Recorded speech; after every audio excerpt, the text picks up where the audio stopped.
살아가는 얼핏 그럴 것도 같아요. 예.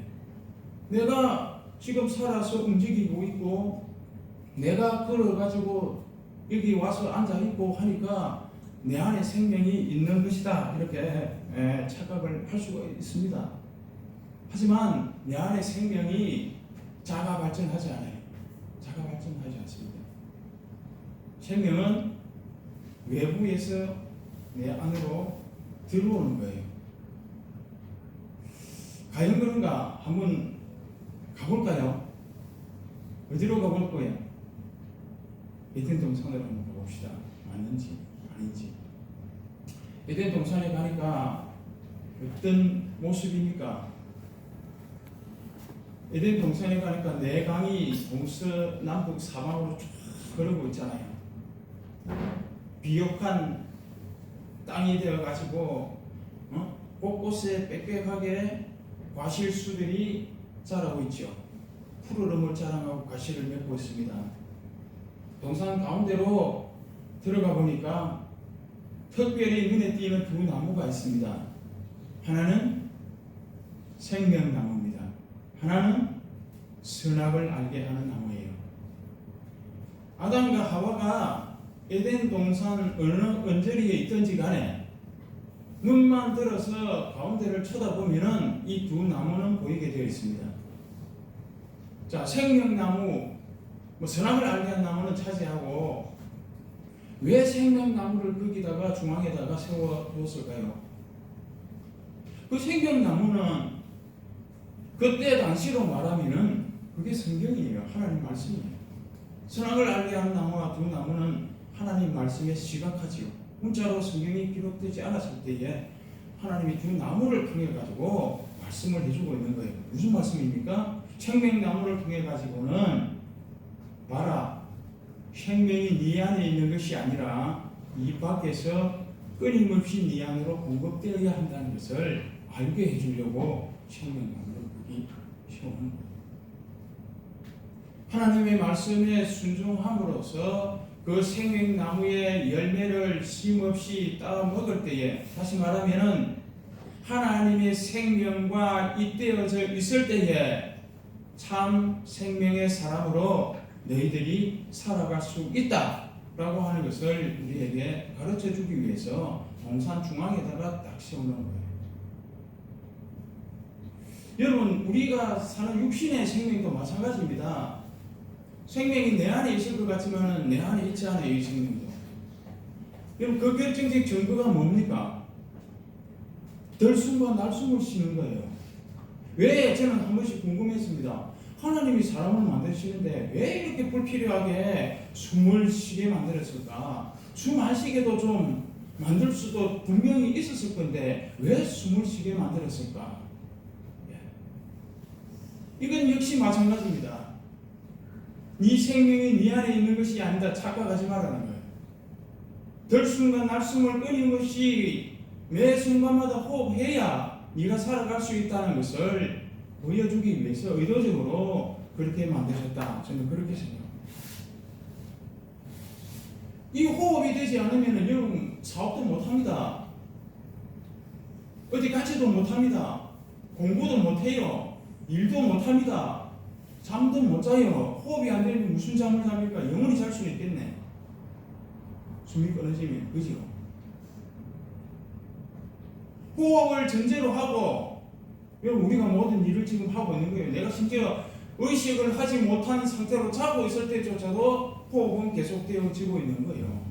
생명이 들어오고 나가고 들어오고 나가고 한다는 겁니다. 그런데 우리가 이렇게까지 하나님이 이것만은 꼭 기억해라고 그렇게 신신당부했는데 그 말씀을 정면으로 거역해버렸죠.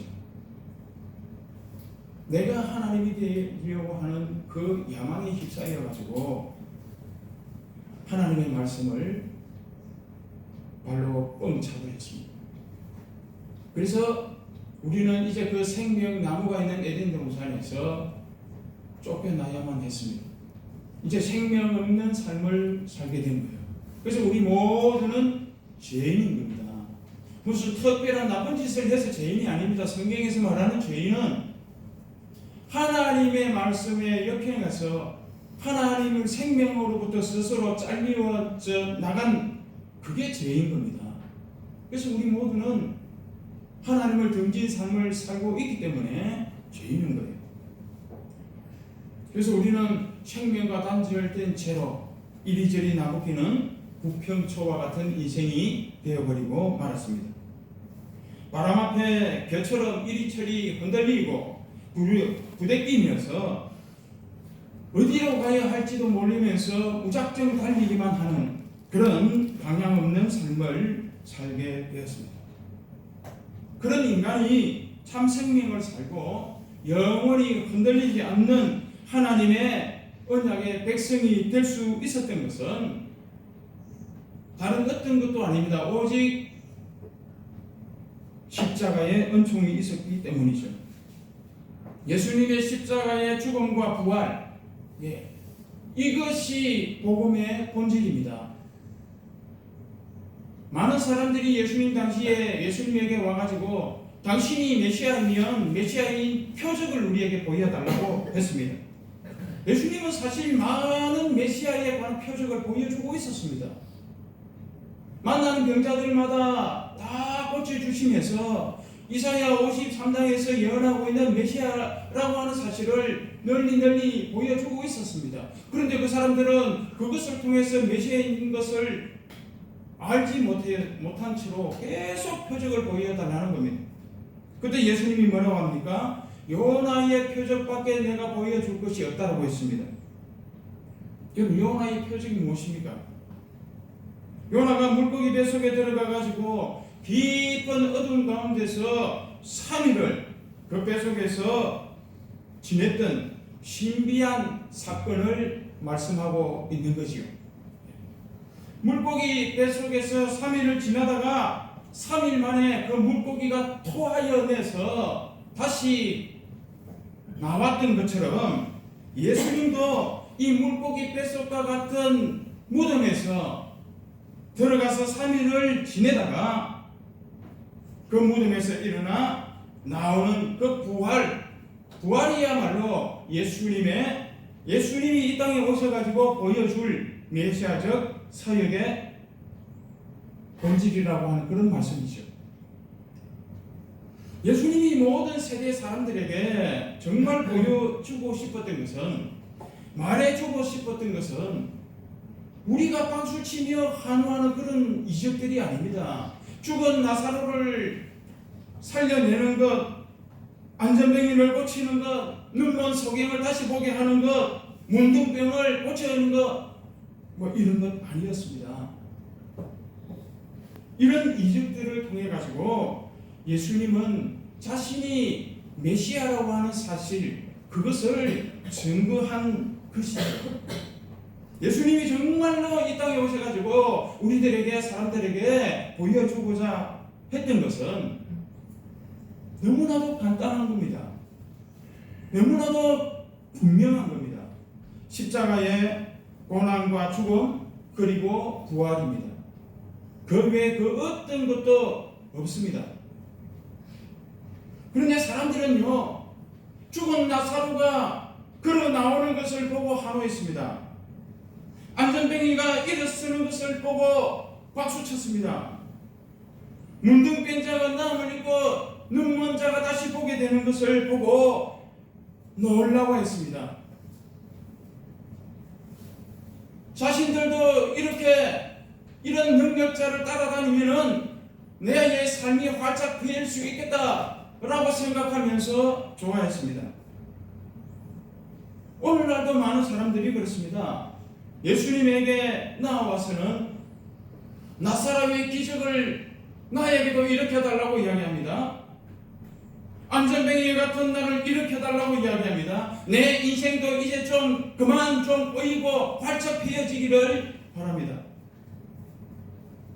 그런데 예수님은 우리의 바람과는 많이 다릅니다. 오직 십자가의 죽음과 부활, 그 외에는 너희들에게 보여줄 것이 없다는 요나의 표적밖에 밖에는 내가 너희들에게 보여줄 것이 아무것도 없다.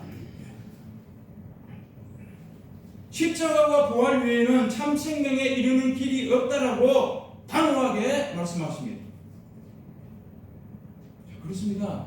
여러분, 신앙의 세계는요, 내가 원하는 것을 얻고 내가 바라는 것을 정치해 나가는 그런 세계가 아닙니다. 그것이 평안이든지 위로든지 축복이든지 성공이든지 건강이든지 행복이든지 무엇이든 간에 내 필요를 채우고 내가 원하는 것을 얻어내는 것이 신앙이 아니라는 말씀입니다. 참되고 정직한 신앙이라고 하는 것은 오직 십자가를 통해서 열리는 부활의 세계를 보고 그 부활의 세계를 배우고 그 부활의 세계에 참여하여 사는 겁니다. 그러면 부활의 세계는 어떤 세계입니까? 그 부활의 세계는요, 내가 주인이 아니라 예수님이 주인인 세계예요. 대한민국은 민주주의 국가입니다. 민주주의의 꽃은 뭡니까? 모든 주권이 국민으로부터 나온다는 거예요. 그런데 교회는 아닙니다. 부활의 세계는 그렇지 않습니다. 예수 그리스도만이 유일한 주권입니다. 서로 경쟁하는 세계가 아닙니다. 서로 섬기고 사랑하는 세계입니다. 서로 견제하고 경계하는 세계가 아니라 서로 믿고 신뢰하는 세계입니다. 소유 중심의 세계가 결코 아닙니다. 관계 중심의 세계입니다. 피라미드 모양으로 그렇게 위로 올라가는 세계가 아니라 아래로 낮아지는 세계입니다. 분리와 분열의 세대가 아니라 화해와 협력의 세계입니다. 서로 싸우고 죽이는 전쟁의 세계가 아니라 함께 기뻐하고 함께 즐거워하는 페스티벌입니다. 축제의 세계입니다. 바로 이런 세계가 십자가로 열리는 부활의 세계입니다. 우리 모두는 이미 이 세계에 참여한 줄로 그렇게 믿습니다. 예수님은 다른 어떤 것도 아닙니다. 바로 이런 세계를 이 땅에 건설하시고 이 땅에 선물하기 위해서 오셨고 그걸 이루어 주기 위해서 십자가에 죽고 부활을 하셨습니다. 세례라고 하는 것은 이것을 믿음으로 구원받음에 대한 확증이고 인심이죠. 그래서 단 한 번 받는 거예요. 일생에 단 한 번 받는 겁니다. 한 번 도장 꽉 새기면 되는 거예요. 성찬은 바로 이런 예수님의 죽음과 부활을 계속적으로 이 땅에 살아가는 동안 공교회가 모였을 때에 계속적으로 하는 거룩한 예식입니다. 2000년 전에 일어난 그 예루살렘에서 일어났던 사건을 오늘날 우리 예배 가운데에서 다시금 재현하는 거예요. 근데 단순히 재현만 해서는 안 되는 거잖아요. 알맹이가 빠져버리고 껍데기만 남아서 움직이면 안 되는 거잖아요. 성찬식은 생명의 빵이시고 생수이신 예수님을 먹고 마시는 겁니다. 2000년 전에 제자들이 예수님이 주시는 그 생명의 빵과 그 생명의 음료를 마셨던 것처럼 우리도 똑같이 먹고 마시는 겁니다. 그럴 때 예수님이 이렇게 말씀하시죠. 내가 진실로 너희에게 이르노니 인자의 살을 먹지 아니하고 인자의 피를 마시지 아니하면 너희 속에 생명이 없느니라. 내 살을 먹고 내 피를 마시는 자는 영생을 가졌고 마지막 날에 내가 그를 다시 살리리니 내 살은 참된 양식이요 내 피는 참된 음료로다. 그렇습니다. 예수님은 하늘에서 내려온 참 생명의 양식입니다. 하나님께서 우리의 생명을 위해서 하늘도 주시고 땅도 주시고 햇빛도 주시고 공기도 주셨지만은 그것들로 인해서 열매를 맺게 해가지고 그것을 우리는 먹음으로 살지만은 이게 참 생명의 양식으로는 부족합니다. 그래서 성경에서는 단호하게 썩는 양식이라고 우리에게 말씀해 주셨습니다.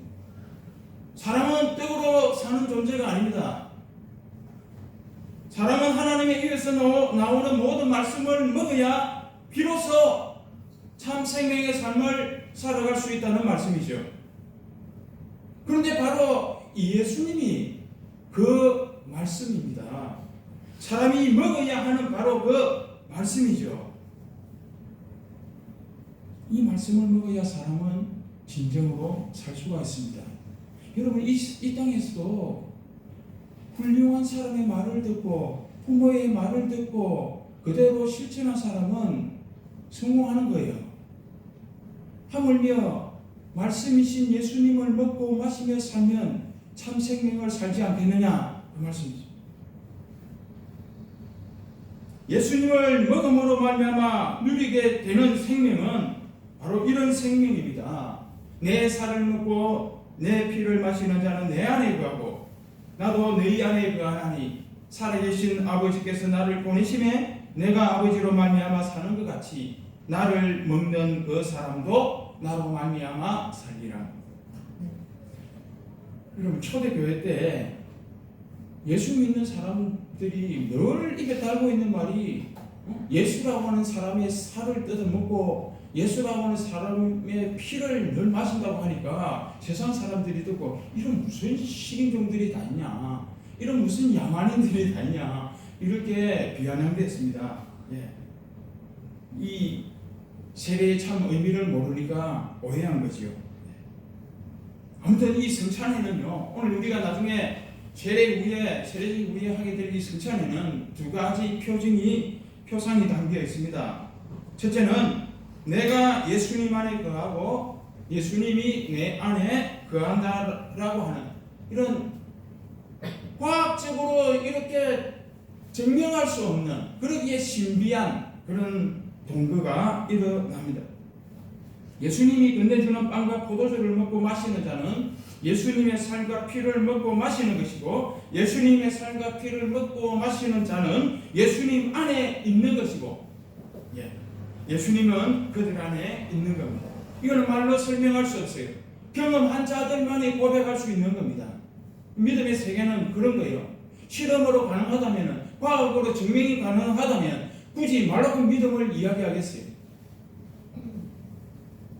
두 번째 표상은 예수님이 아버지로 말미암았던 그래서 살았던 그 생명과 삶이 우리도 예수님으로 말미암아서 꼭 그렇게 살게 된다고 하는 표상이 이 성찬 속에 들어 있습니다.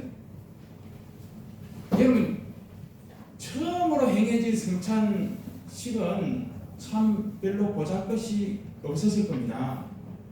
그렇게 지금 우리보다 적은 사람들이 거기에 있었을 것이고 무슨 화려한 궁전이나 궁궐에서 아니면은 베드로 대성당 같은 곳에서 휘황찬란하게 연 것도 아닙니다. 감동적인 우리처럼 찬송하여서 행해지는 것도 아니고 멋진 피아노 반주도 없었고 멋진 예식도 없었습니다. 그저 떼국물이 줄줄 흐르는 소수의 사람들이 둘러 앉아가지고 맛도 없는 무교병 빵 조각을 먹고 포도주 한 모금을 마시는 것이 전부였습니다. 그런데 그 빵과 그 포도주는 참 생명과 새로운 관계를 확증하는 거룩한 표상이 되었다는 말씀입니다. 이제 제자들은 성찬을 통해 가지고 자기 속에 각자 자기들 안에 예수님이 거하게 되었다는 사실을 발견하게 되고 또한 다른 사람들, 나와 함께 예수님의 살을 먹고 피를 마신 나의 동료들, 이 사람들도 이 속에 예수님이 거하고 계시다는 사실을 알게 되었습니다. 그렇게 함으로써 성찬에 참여한 모든 사람들이 뭐가 되는 겁니까? 예수 그리스도로 말미암아 형제가 되었다라고 하는 것을 제자들이 발견하게 된 겁니다. 여러분, 성찬에 우리가 참여함으로써 진정한 형제가 되는 겁니다. 성찬이 없는 연합, 성찬이 없는 하나됨, 상당히 위태롭습니다. 상당히 불안하지요. 인간의 연합과 하나됨은 어제의 적이 오늘의 친구가 되고 오늘의 친구가 내일 적이 되는 그런 세상 우리가 많이 경험하잖아요. 언제 깨질지 아무도 장담할 수가 없습니다. 이해가 엇갈리면 언제라도 원수가 될 수 있습니다. 영원한 우방도 없고 영원한 적국도 없잖아요. 그러나 이 성찬을 통해서 이루어진 형제관계는 이게 정말 진실되이 참여했다고 하면, 첫 성찬 때의 제자들과 같이 그런 고백 속에 이루어졌다고 하면은 사람에 의해서 무너지지 않습니다. 예수님의 피와 살로 맺어진 형제관계는 세상의 그 어떤 권력이나 사상으로 깨뜨릴 수가 없습니다. 성찬은 모든 사람을 예수 그리스도의 이름으로 묶어주기 때문이지요. 피부색이 달라도, 빈부격차가 있어도, 나이와 성별이 달라도, 문화와 성격이 차이가 나도 예수 그리스도 안에서 하나로 묶어줍니다. 모든 차이를 뛰어넘어서 형제가 되어지는 것이죠. 그렇기 때문에 우리가 성찬에 참여하는 것은 예수님이 나의 생명의 빵이라고 하는 사실과 우리는 그리스도 안에서 영원한 형제요 지체라고 하는 그 사실을 말로서가 아니라 행위로서 공동체 앞에 서로 고백하는 것입니다. 오늘 우리가 나중에 성찬에 참여할 때에도 한 사람 한 사람 우리 모두에게 이 고백이 담겨 있어야 한다는 말씀입니다. 예수님은 나의 생명의 빵이시고 우리는 그리스도 안에서 영원한 형제고 자매라고 하는 이 고백이 담겨야 예수의 살과 피를 헛되지 않게 하는 겁니다. 이런 고백이 없이 성찬에 참여하는 것은 주님을 욕보이는 거예요. 주님의 살과 피를 헛되이 하는 것입니다. 단순히 먹고 마실 때뿐만이 아닙니다. 예수님의 살과 피를 먹고 마시고 나서도 그 고백을 우리는 항상 기억하면서 지켜야 합니다. 형제됨을 지켜야 하는 거죠. 만일 성찬을 하고 나서도 미워하고 서로 경계하고 서로 싸운다고 한다면 그 성찬을 욕되게 하는 것이고 주님의 살과 피를 모독하는 겁니다. 요즘 교회에서 이 성찬을 마치고 나서도 서로 싸우는 교회들이 많이 있습니다. 변호사들이 교회 소송 때문에 먹고 산다는 그런 이야기가 심심치 않게 들려오고 있습니다. 성찬의 참된 의미를 모르고 성찬의 형식만 의식만 남아가지고 행하였기 때문이 아닌가 가슴 아프게 생각을 해봅니다. 우리 교회는 그렇게 해서는 안 될 줄로 압니다. 성찬은 신비입니다. 예수님의 살과 피를 먹고 마심으로 내가 생명을 얻게 되는 영원한 신비입니다. 생명부지의 남남이었던 사람들이 그리스도의 몸된 교회 안에서 행해지는 성찬을 먹고 마심으로 주님 안에서 형제가 되고 하나님의 가족이 되는 신비입니다. 뿐만 아니라 그리스도의 몸된 지체 한 몸을 이루는 신비인 것입니다. 그런 면에서 보면 교회는 성찬 공동체다 이렇게 말씀드릴 수 있겠습니다. 자, 이제 세대식을 거행하도록 하겠습니다. 지금부터 오상로 씨와 이정아 씨에 대한 세례예식을 거행합니다. 호명하면은 예라고 대답해 주시면 좋겠습니다. 오상록 씨, 예. 이정아 씨, 성경을 보겠습니다. 성경 로마서 6장 4절로 5절입니다. 안 찾으셔도 됩니다. 제가 읽어드리겠습니다. 그러므로 우리가 그의 죽으심과 합하여 세례를 받음으로 그와 함께 장사되었나니 이는 아버지의 영광으로 말미암아 그리스도를 죽은 자 가운데서 살리심과 같이 우리로 또한 새 생명 가운데서 행하게 하려 함이니라. 만일 우리가 그의 죽으심을 본받아 연합한 자가 되었으면 또한 그의 부활을 본받아 연합한 자가 되리라. 세례는 그리스도에게 접붙임이고 합하는 표고 인치는 겁니다. 새기는 거죠. 또 그리스도인이 이제 되었다라고 하는 확정입니다. 그래서 본교회는 세례를 받고 또 받기를 원하는 우리 오상록 씨와 이정아 씨가 은혜 받는 일에 경력과 믿음이 세례 받기에 적합하다고 보아 세례 교인으로 세우려고 합니다. 우리 교인들은 이들을 환영하고 하나님께 영광을 돌리시기 바랍니다. 이들이 하나님의 말씀에 순종하여 교회의 법도를 지키고 섬기는 일을 귀중히 여기고 서로를 존중할 수 있도록 협력하시기 바랍니다. 본교회 담임 목사님 저는 제자 삼아 세례를 주라 하신 예수님의 명령대로 이제 세례를 베풀고자 합니다. 이제 두 분은 하나님과 성도들 앞에서 엄숙하게 서약해 주시기 바랍니다. 묻습니다.